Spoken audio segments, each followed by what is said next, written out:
Kadang-kadang, kita lalu di hadapan singkapan batuan. Ada yang kasar, ada yang berlapis, ada yang nampak biasa, tapi sebenarnya menyimpan cerita jutaan tahun. Persoalannya selalu sama. Ini batu apa? Kenapa ia ada di sini? Dulu, untuk mengenali batuan, kita perlukan peta, koordinat GPS dan rujukan yang tidak selalu mudah dicapai. Hari ini, segalanya berubah. Maklumat geosains kini lebih dekat daripada yang kita sangka. Ia berada di hujung jari anda.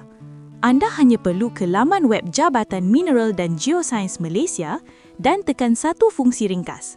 Apa batuan di sini? Dalam beberapa saat, lokasi anda dikenal pasti dan gambaran asas geologi kawasan tersebut dipaparkan sebagai panduan awal. Dan jika anda berdiri betul-betul di hadapan batuan itu, anda boleh terus imbas batuan di lokasi.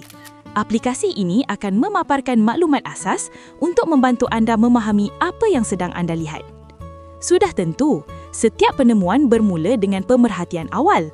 Jika perlukan kepastian, ambillah foto atau sedikit sampel tangan dan rujuk kepada mereka yang lebih berpengalaman. Kerana dalam geologi, setiap batu ada ceritanya sendiri.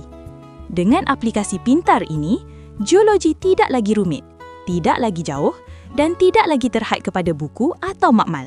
Segalanya jadi lebih mudah. Semuanya kini di dalam poket anda.